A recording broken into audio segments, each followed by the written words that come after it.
Assalamualaikum warahmatullahi wabarakatuh. Saya Cindy Umi Wahyu, calon guru penggerak angkatan 5 dari SMK Muhammadiyah 2 Paga, Kabupaten Malang. Pada demonstrasi kontekstual 3.1 kali ini, saya akan menampilkan video wawancara dengan pimpinan atau kepala sekolah. Dalam video kali ini, kita akan mengetahui praktik pengambilan keputusan dilema etika yang selama ini dijalankan oleh para kepala sekolah.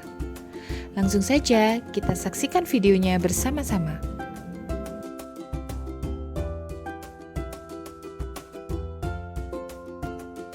Assalamualaikum Pak Sukadi. Waalaikumsalam warahmatullahi wabarakatuh. Pak Sukadi, saya di sini ada tugas untuk demonstrasi kontekstual di mana tugasnya adalah mewawancara tiga kepala sekolah, dan saya memilih panjenengan sebagai kepala sekolah saya untuk diwawancara tentang pengambilan keputusan kasus-kasus dilema etika.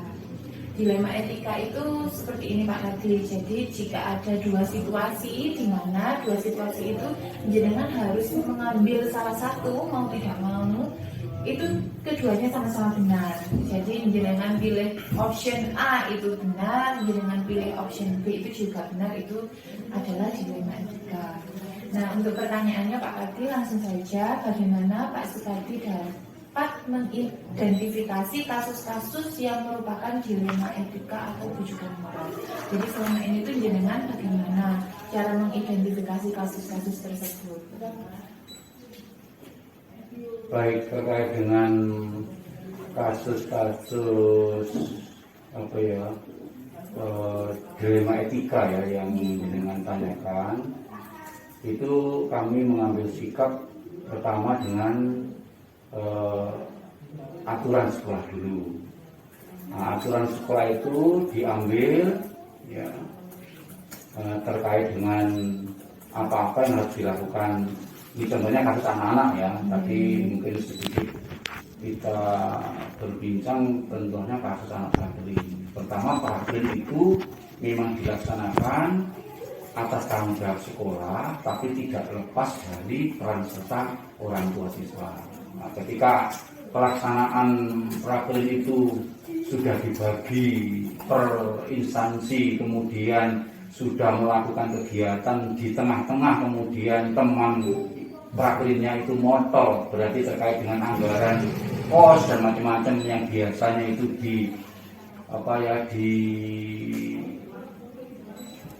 digalang bersama-sama berdua, karena yang satu kotor, yang satu tetap, maka ada rasa keberatan. Itu memang masuk akal juga, karena mestinya ada keringanan biaya, kan terbebani oleh temannya yang keluar tadi.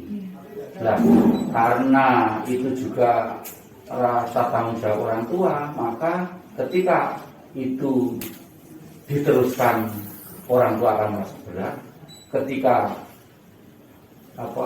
harus berhenti, itu juga resiko, tapi kita ambil resiko yang paling minim. Contohnya, biar mereka tetap melaksanakan prakelin, kita ajak komunikasi dengan judi yang bersangkutan, diambil, dipindah tempatkan ke tempat lain yang orang tuanya mampu untuk melakukan pembiayaannya.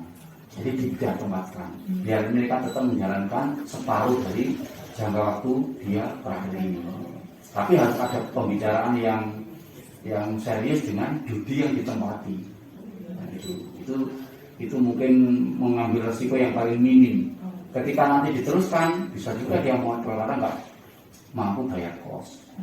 Berarti kan itu kasusnya antara sekolah membantu atau memilih dengan memindahkan anaknya. Akhirnya Pak Sukadi memilih untuk memindahkan anaknya ya, dengan data-data yang orang tua sampaikan kepada judinya. Tidak hanya sekolah, nanti dikira sekolah merekayasa, tapi dengan orang tuanya yang menyampaikan keluh kesahnya kepada tempat prakelin, maka insya Allah akan ditanggapi dengan serius oleh judinya. Kalau diteruskan susah juga, ya, karena dia harus membiayai kos sendiri. Kalau tidak membiayai kos harus duduk dan macam-macam, itu malah berisiko. Nah, tapi kalau tidak ada masalah dengan pembiayaan mereka melaksanakan prakelin dan orang tuanya tidak apa-apa, biayanya saya cover, walaupun temannya nggak meneruskan prakelin, alasan biar terus saja ya tidak ada masalah. Itu mungkin solusi, ada resiko tapi agak minim resikonya.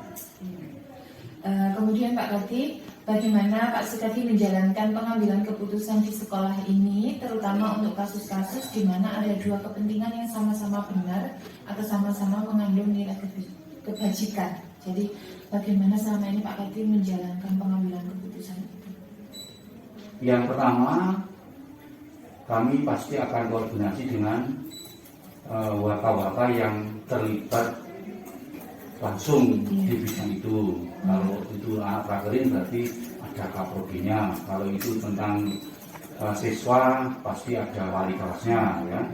Ya prakelin tadi siswa juga, tapi ada wali kelas, ada guru pembimbing prakelinnya, ada kaprodinya. Kami ajak untuk memecahkan masalah. Selanjutnya adalah orang tua dipanggil. Baik itu kasusnya di sekolah yang ada kegiatan-kegiatan pelanggaran, termasuk yang ada di luar sekolah terkait dengan pelaksanaan prakelin, dikomunikasikan dengan orang tua. Sekiranya itu dipandang perlu untuk memutuskan mana yang diambil langkah, ya kita putuskan, tapi dengan dasar komunikasi koordinasi dengan waka dan orang-orang yang terlibat langsung berkaitan dengan sesuatu itu.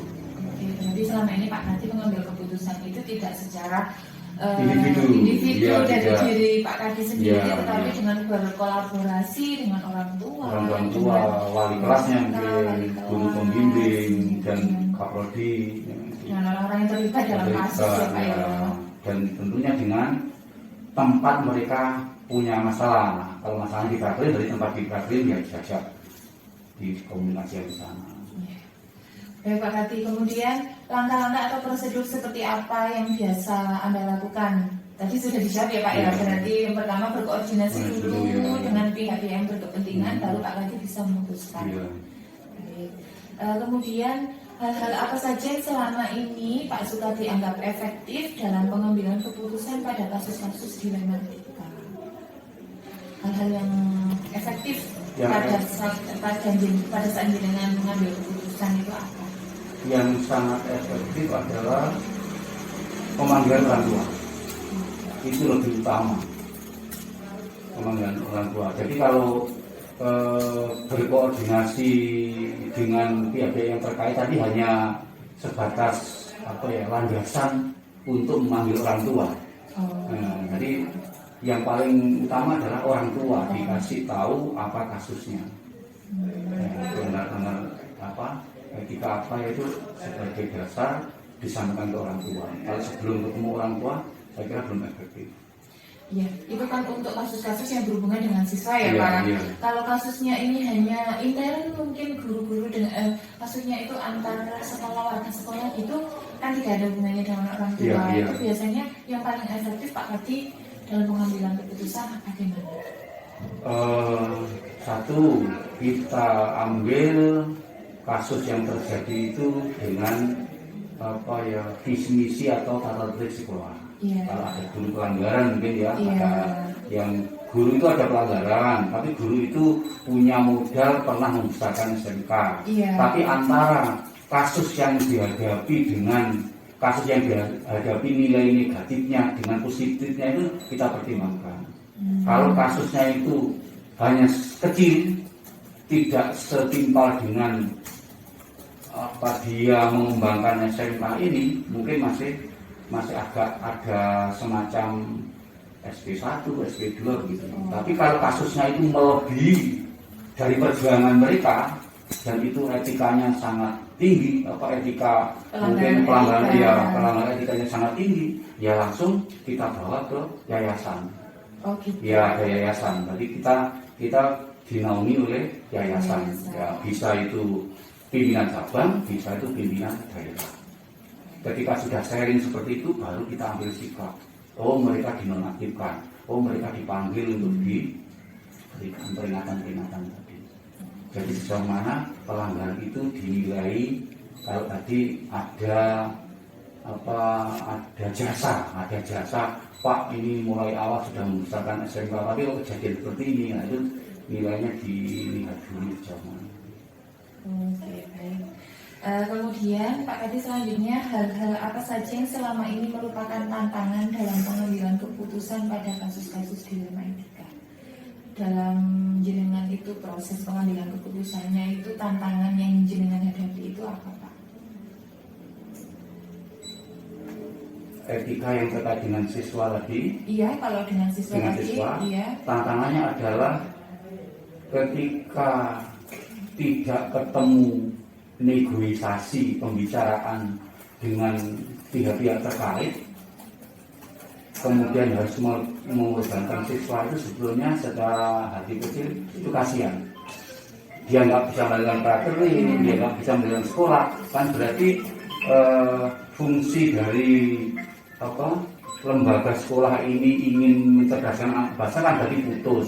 Itu menjadi tantangan, kasihan sebetulnya. Tapi kalau tidak disikapi harus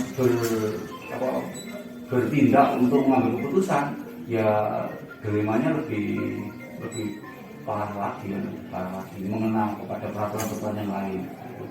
Jadi tantangannya hanya itu. Kalau dengan siswa, kasihan kalau siswa sampai motor. Ada tantangan itu juga. Karena nanti sekolah tidak bisa menjadi visi-visi mencerdaskan anak bangsa kalau setiap ada kasus etika moral terus siswanya sampai motor, itu kan berarti itu tantangan. Kalau dengan guru tadi Pak mungkin kalau dengan guru tadi tantangannya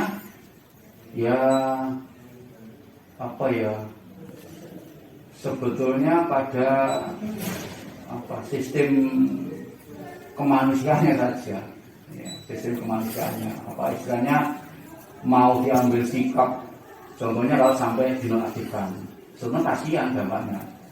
Itu tantangan, menjadi beban, beban kepala sekolah kalau mengambil, walaupun sudah dikoordinasikan, sudah ke yayasan, sudah ke semua staf dan macam-macam, kalau sampai terjadi mereka dinonaktifkan, artinya di PHK tidak bekerja, kan kasusnya kasihan juga dia bekerja di mana. Tapi kalau dibiarkan terus berdampak kepada guru-guru yang lain, kok ada kasus begini, kok enak ya dipertahankan. Jadi itu menjadi beban moral kepala sekolah itu sampai di situ. Kasihan keluarganya, nanti dia akan mencari pekerjaan kemana lagi. Ya mungkin ada, tapi kan nggak segampang itu untuk memutus orang untuk jangan bekerja di sini, kan begitu. Tantangan yang sangat luar biasa sekali. Apakah Pak Kadi memiliki sebuah tata kelola atau jadwal tertentu dalam sebuah penyelesaian kasus dilema etika, ataukah Pak Kadi biasanya langsung menyelesaikan di tempat, atau memiliki sebuah jadwal Pak? Jadi jenengan itu dalam menyelesaikan itu langsung tak selesaikan, ada kasus seperti ini di tempat ini saya selesaikan sekarang langsung, ataukah nanti dulu kita ada jadwal tertentu untuk menyelesaikannya, kemudian bentuk atau prosedur seperti apa yang Pak sudah dijalankan? Kalau kasusnya itu sifatnya riskan, ya segera dilakukan. Segera dilakukan, tidak usah menunggu waktu, artinya tidak tertunda esok harinya, walaupun nanti sejauh mana kasus itu selesai, bisa 1 hari, 2 hari, dan seterusnya. Kalau itu berisiko dan sangat membahayakan, ya segera. Tapi kalau kasusnya itu masih bisa dijadwalkan, kita jadwalkan.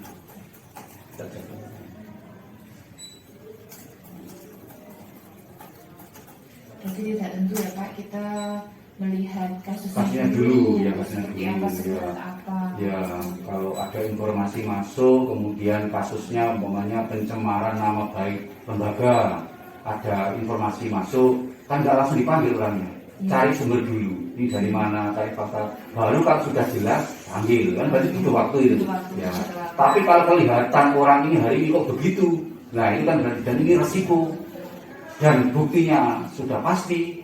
Ya, ketika hari itu mendapat informasi, ya hari itu langsung dipanggil.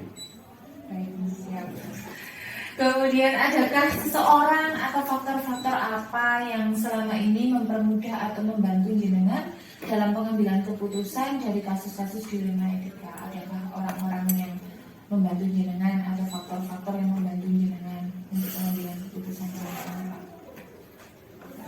Ya menurut saya karena pimpinan di lembaga kita itu bukan satu-satunya, istilahnya pimpinan ini, bukan satu-satunya pimpinan yang harus mengambil sikap secara otoriter, sehingga keputusan itu pasti ada tadi para waka, para staf itu yang menjadi tumpuan juga, ada masukan-masukan. Jadi ada orang atau staf yang membantu untuk mendasari pengambilan keputusan. Oke.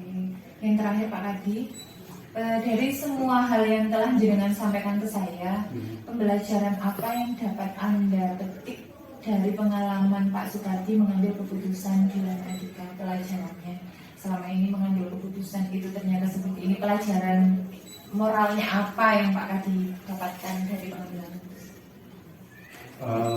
Pelajaran yang saya ambil ya ternyata untuk memutuskan sesuatu permasalahan baik etika, dilema etika maupun rujukan moral ya tidak segampang yang kita teorikan, tidak segampang yang kita teorikan. Berarti kita harus memperoleh juga situasi dan kondisi lingkungan baik itu di sekolah maupun di luar sekolah. Itu pelajarannya seperti itu. Jadi pelajarannya adalah ternyata pengambilan keputusan tidak segampang yang kita teorikan. Ternyata harus melalui proses ya musyawarah, ya harus ada bagaimana untuk sifat otoriternya, juga harus ada sifat kepemimpinannya, harus ada sikap ngomongnya. Jadi bermacam-macam. Kalau otoriter dijalankan nggak ada ngomongnya, mesti akan berantakan juga. Kalau ngomong saja nggak ada otoriternya, pasti akan lunak pimpinan itu. Jadi harus punya karakter macam-macam. Baik, itu saja mungkin Pak Kadi yang saya ingin tanyakan kepada jenengan. Terima kasih atas bantuan dan informasinya. Semoga SMK kita ini kedepannya lebih maju lagi. Semoga lebih Pak bisa ngomong siswa ya Pak ya. Berpihak kepada murid itu juga sangat penting. Dan bisa guru-guru di sini bisa lebih kompak. Baik, terima kasih Pak Kadi untuk waktunya hari ini. Mudah-mudahan apa yang saya sampaikan panjenengan bisa memahami sehingga untuk menjadi ilmu dipadukan dengan kondisi-kondisi pimpinan di lembaga yang lain. Terima kasih Pak Kadi. Assalamualaikum. Waalaikumsalam warahmatullahi wabarakatuh.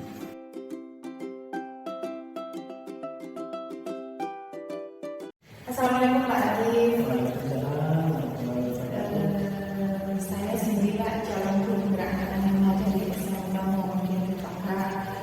Berikut ini saya ini ada tugas demonstrasi kontekstual di mana saya harus mewawancara dua sampai tiga kepala sekolah dan saya memilih Pak Arif sebagai kepala sekolah di SD Muhammadiyah Bintara 10 maka untuk saya wawancara terkait kasus-kasus dilema ini. Langsung saja Pak, ini tentang yang ada di SD Muhammadiyah 10 ini, bagaimana Pak Arif dapat mengidentifikasi kasus-kasus yang merupakan dilema etika atau rujukan moral. Seperti dilema etika seperti tadi Pak contohnya bahwa ada dua pilihan yang bertentangan, tetapi keduanya itu tidak melanggar hukum dan keduanya jika dipilih itu sama-sama benar. Kemudian untuk rujukan moral itu adalah kasus yang dimana satunya itu adalah merupakan pelanggaran aturan atau pelanggaran hukum atau pelanggaran profesi, kode etik profesi, yang satunya adalah penghinaan. Keduanya itu harus dipilih sama-sama. Nah, di SD sendiri bagaimana Pak Arif mengidentifikasi kasus-kasus yang seperti itu antara dilema etika dan rujukan moral?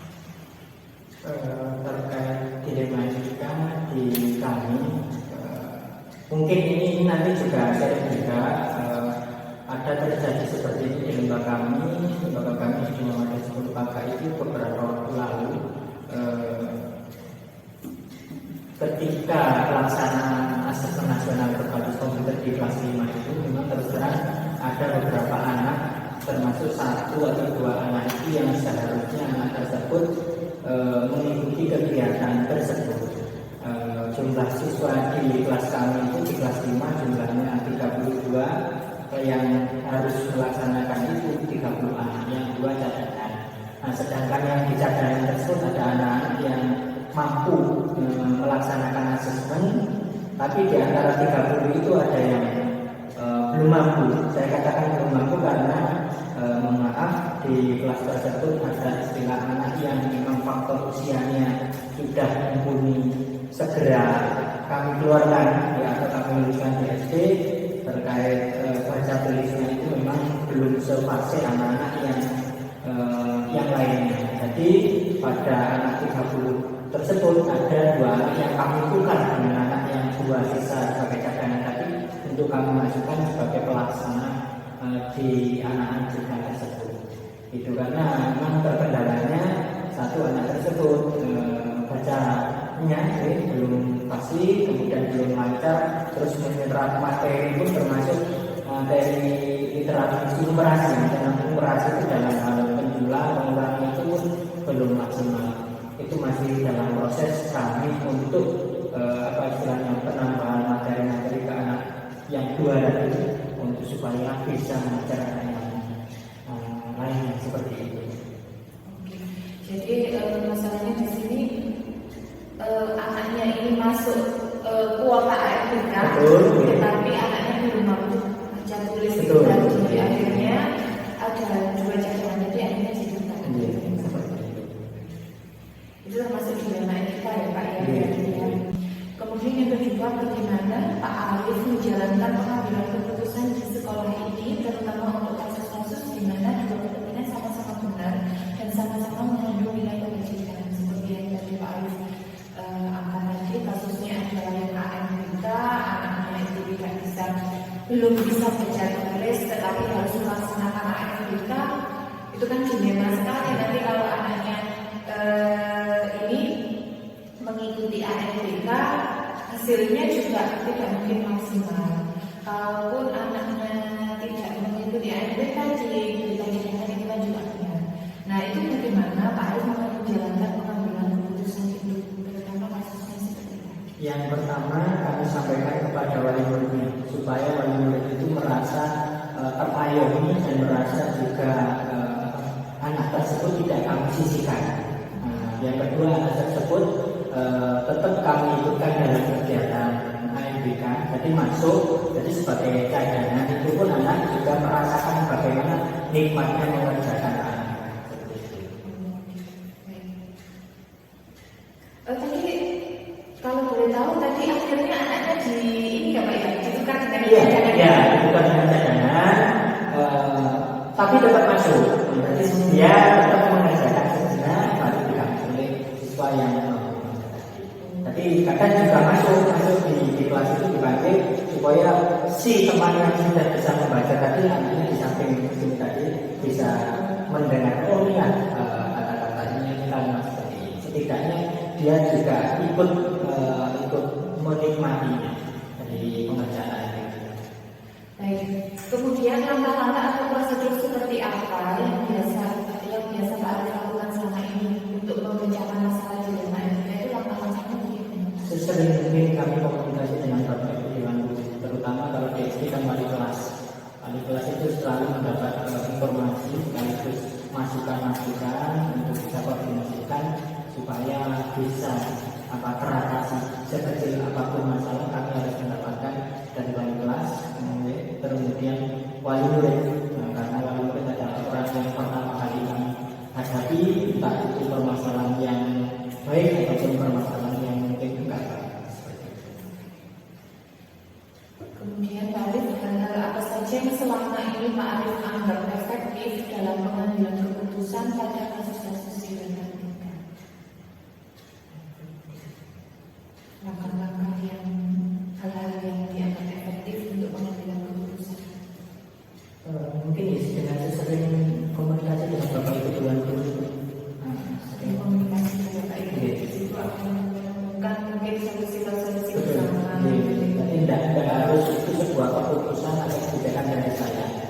caranya wali kelas itu bisa menanganinya sendiri. Kemudian hal apa saja yang selama ini merupakan tantangan dalam pengambilan keputusan pada kasus pidana? Tantangannya apa? Tantangannya ketika contoh tadi ketika saya mengangkat masalah aduan tadi, bagaimana dengan perasaan anak tersebut, perasaan anak supaya nggak merasa dibanding-bandingkan dengan siswa yang lain itu gimana ya supaya sama rata kami memberikan pelayanan kepada anak. Akhirnya anaknya diajak masuk dari itu ya. Tapi dia ada sisihan. Kemudian selanjutnya Pak Arif, apakah Pak Arif memiliki sebuah tata kelola atau jadwal tertentu dalam sebuah penyelesaian kasus pidana nikah? Apakah Pak Arif langsung menyelesaikan di tempat atau memiliki sebuah jadwal untuk menyelesaikannya? Bentuk atau prosedur seperti apa yang Pak Arif? Tidak mesti kalau yang kembali saya mengangkat siswa dua tadi, saya punya rencana bagaimana anak tersebut kami maksimalkan dengan cara mungkin jam pagi pembelajaran baca tulis itu kami mulai dari awal. Kalau hal yang mungkin kondisional itu bisa teratasi yang bersama wali kelas kita. Berarti ada juga yang langsung di depan, juga ada yang kita jadwalkan penyelesaiannya. Betul. Seperti yang tadi berarti dijadwalkan. Ya. Baik, selanjutnya adakah seseorang atau faktor-faktor apa yang selama ini mempermudah atau membantu Pak Arif dalam pengambilan keputusan dalam kasus ini? Sharing dengan wali kelas tersebut.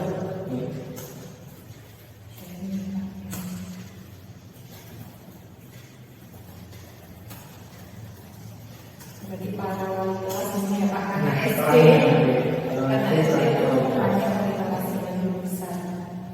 Baik, yang terakhir Pak Arif, dari semua hal yang telah Pak Arif sampaikan, pembelajaran apa yang dapat Pak Arif petik dari pengalaman Pak Arif mengambil keputusan di dalam nikah?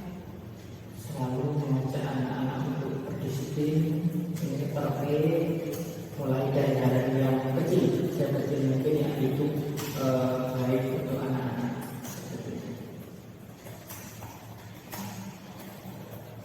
Baik Pak Arif, terima kasih untuk share ilmunya hari ini. Semoga kedepannya SD Muhammadiyah lebih lebih maju lagi Pak. Amin. Terima kasih Pak Arif. Assalamualaikum. Itu tadi video wawancara dengan kepala sekolah tentang praktik pengambilan keputusan dilema etika yang selama ini dijalankan. Terima kasih sudah menonton. Assalamualaikum warahmatullahi wabarakatuh. Salam dan bahagia.